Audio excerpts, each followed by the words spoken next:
तानिया ने चाय और कॉफ़ी का कप वही टेबल पर रख दिया और युवान के बगल में बैठकर उसके कंधे पर अपना हाथ रखते हुए उसके सिर को सहलाने लगी। युवान ने उसे कहा था कि उसके पास आकर उसे माँ के करीब आने का सुकून मिलता था। युवान तानिया की गोद में सिर रखकर लेट गया। अब आगे। दोनों थोड़ी देर तक ऐसे ही रहे। फिर युवान आहिस्ते से तानिया से अलग हुआ। युवान की आंखें अब नम सी हो गई थी। आज पहली बार तानिया ने युवान को इस तरह इमोशनल होते हुए देख रही थी।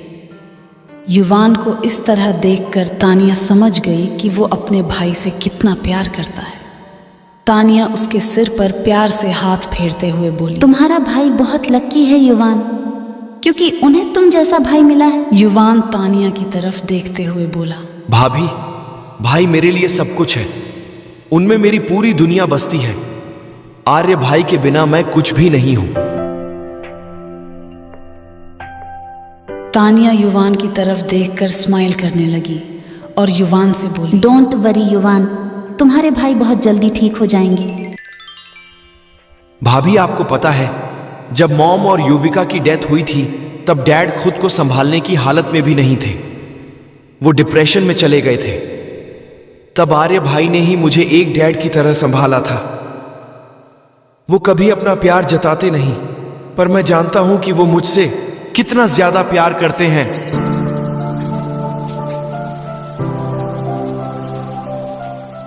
उसके बाद उसके हाथों में कॉफी का वो कप दे दिया जो वो उसके लिए वो बनाकर लाई थी और खुद चाय की सिप लेने लगी। वो अपने हाथों में चाय का कप लेकर बोली, युवान एक बात बताओ, डैड और आर्य के साथ कुछ हुआ है क्या, जो वो दोनों एक दूसरे के साथ ऐसे बिहेव करते हैं जैसे कि एक दूसरे को जानते तक नहीं।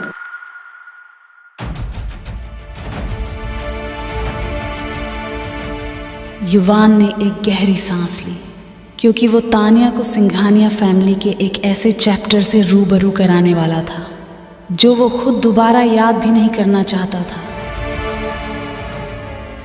वो तानिया की तरफ देखते हुए बोला, भाभी, मैं इस इंसिडेंट को अपनी लाइफ में कभी याद करना नहीं चाहता, पर आपको बताना भी जरूरी है क्योंकि ये आर्य भाई की लाइफ से भी जुड़ा हुआ है। इसलिए मैं आपको इसके बारे में जरूर बताऊंगा। आपने सही नोटिस किया भाभी, आर्य भाई और डैड के रिश्ते में एक खटास आ गई है और इसका रीजन है मॉम और युविका की डेथ। तानिया युवान की बातें सुनकर चौंक गई और बोली, क्या कहा, मॉम और युविका की डेथ? युवान अपनी बातें जारी रखते हुए बोला, हाँ भाभी, मॉम और युविका की डेथ नेचुरल नहीं थी। किसी ने टेरेस से उन्हें धक्का देकर उनकी जान ले ली। डैड मॉम और युविका की मौत का जिम्मेदार आर्य भाई को मानते आ रहे हैं। तानिया तो पहले ही मॉम और युविका की मर्डर की बात सुनकर चौंक गई थी। उसे यह जानकर बहुत हैरानी हुई कि डैड उनकी वाइफ और बेटी की मौत का जिम्मेदार अपने ही बेटे को क्यों मानते हैं। फिर वो युवान से सवाल करने लगी, मॉम और युविका की मौत की वजह डैड आर्य को क्यों मानते हैं? युवान ने उस दिन का पूरा इंसिडेंट तानिया को बता दिया। जिस दिन उसकी मॉम और बहन की डेथ हुई थी, वो अपनी बात जारी रखते हुए बोला, भाभी, उस फंक्शन में डैड ने आर्य भाई को मॉम और युविका के साथ जाने को कहा था और ये सख्त से सख्त हिदायत दी थी कि वो एक पल के लिए भी दोनों को अपनी आंखों से दूर न जाने दे, क्योंकि सिंघानिया फैमिली के दुश्मनों की कोई कमी नहीं थी। आर्य भाई मॉम और युविका के साथ फंक्शन में आए थे। वो उनके साथ ही थे, पर तभी उनके ऑफिस में एक इंपॉर्टेंट इमरजेंसी आ गई, जिसकी वजह से भाई को ना चाहते हुए भी मॉम और युविका को छोड़कर जाना पड़ा। तब तक के लिए भाई ने दोनों की सिक्योरिटी के लिए एक बॉडीगार्ड वहां रखा हुआ था, पर जब आर्य भाई वहां वापस आए तो वही हुआ जिसका डर था। किसी ने उन्हें टेरेस से धक्का देकर उनकी जान ले ली थी।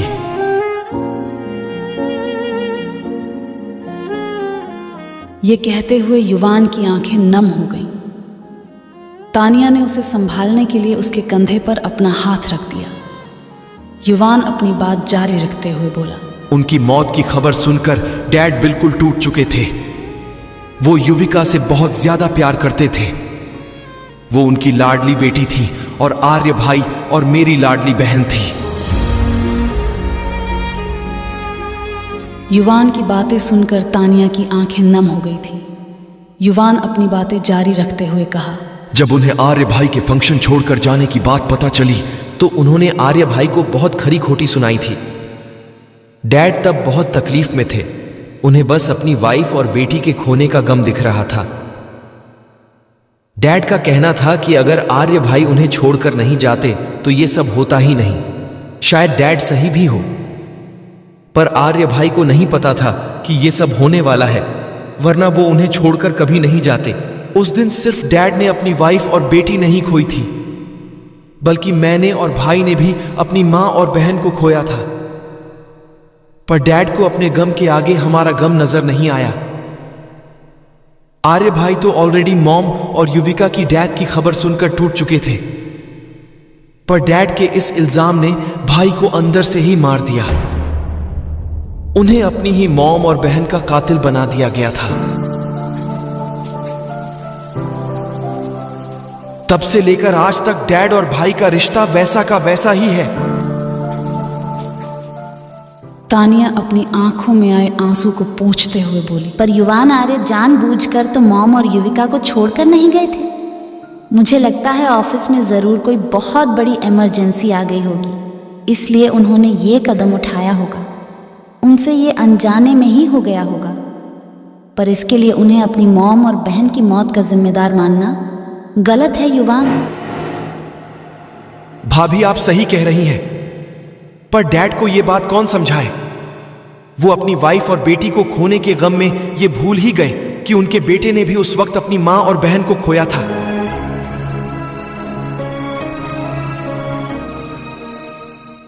डैड को आर्य भाई का दर्द कभी नजर ही नहीं आया। बढ़ते वक्त के साथ उन्होंने भाई से दूरी बना ली। भाभी आपको पता है, भाई ने अपना ये गम और तकलीफें किसी के साथ शेयर नहीं की। वो अकेले ही इसे सहते हुए घुटते रहे, पर हम में से किसी को भी कुछ भी नहीं बताया कि वो किस दर्द से गुजर रहे हैं। भाई ने अपनी जिम्मेदारी बखूबी निभाई थी, पर डैड ने उन्हें गैर जिम्मेदार ठहराकर उन्हें तोड़ दिया था। तब से उन्हें अपने लिए ये शब्द सुनने से ही नफरत हो गई।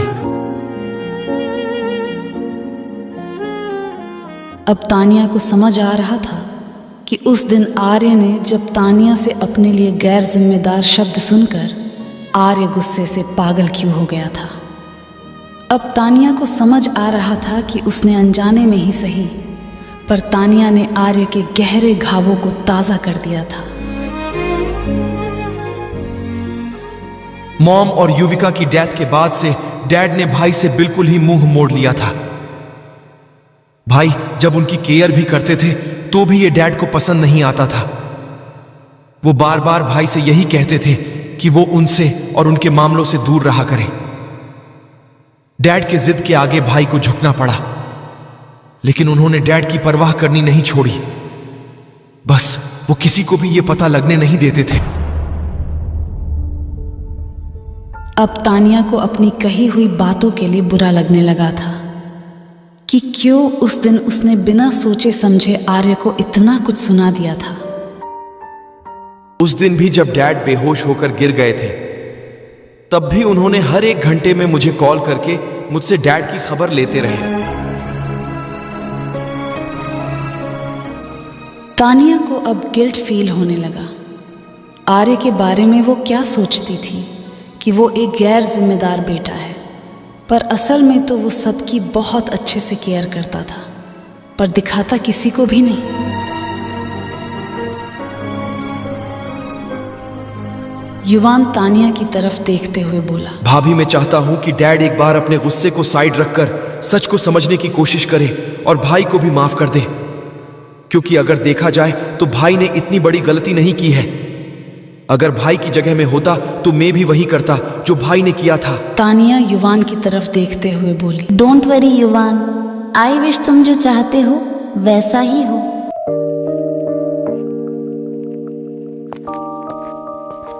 फिर तानिया युवान के कमरे से निकलकर वेद के कमरे की तरफ जाने लगी।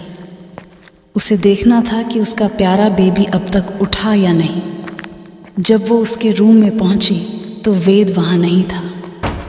तानिया ने वॉशरूम में भी देखा पर वो वहाँ भी नहीं था। वो वेदांश को ढूंढने के लिए अपने कमरे की तरफ कदम बढ़ाने लगी। अंदर आकर उसने देखा कि वेद अपने सुपर हीरो वाले टेडी को अपने एक हाथ से पकड़कर उनके कमरे में आया हुआ था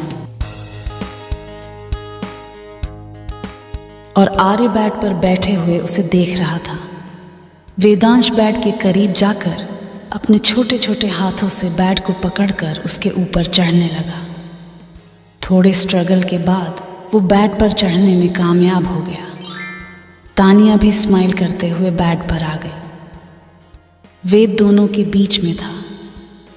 वेद अपने टेडी को साइड में रखकर अपने छोटे से हाथ से आर्य के गाल को छूते हुए बोला, डैडी आप कैसे हो?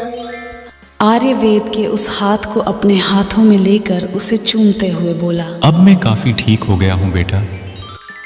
वेद अपने डैडी की तरफ देखकर स्माइल करते हुए बोला, डैडी मुझे पता था आप जल्दी ठीक हो जाओगे क्योंकि मेरी अम्मा आपका ख्याल रख रही है, इसीलिए। तानिया स्माइल करते हुए अपने बेटे की प्यारी प्यारी बातें सुन रही थी। वेद अपनी क्यूट बातों को जारी रखते हुए बोला, डैडी आप जब ठीक हो जाओगे हम मिलकर लुका छिपी खेलेंगे। फिर वो तानिया की तरफ देखते हुए बोला, मम्मा टेंशन मत लो, मैं आपको भी खिलाऊंगा। आर्य अपने बेटे की प्यारी प्यारी बातें सुनकर स्माइल करने लगा और वो उसके गालों पर हाथ रखते हुए बोला, हाँ मेरे बच्चे, डैडी को एक बार ठीक हो जाने दो, फिर मैं और आप खूब गेम्स खेलेंगे। डैडी हम क्रिकेट खेलेंगे और फुटबॉल भी खेलेंगे।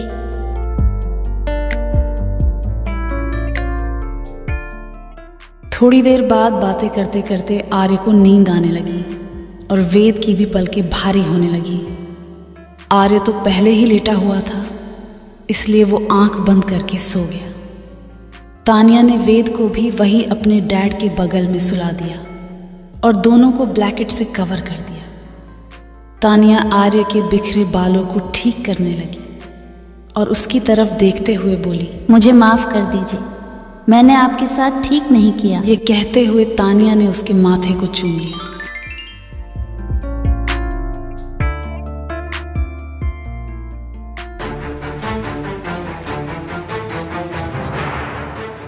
क्या तानिया आर्य और अनिल जी को मिलाने में कामयाब हो पाएगी या फिर आर्य का अतीत उनकी जिंदगी में एक नया मोड़ लेकर आएगा? क्या होगा अब? ये जानने के लिए बने रहे इस सीरीज में। चैनल को लाइक, शेयर और सब्सक्राइब करना ना भूलें। मिलते हैं आपसे इस कहानी के अगले चैप्टर में ओनली हाई रेटेड स्टोरी।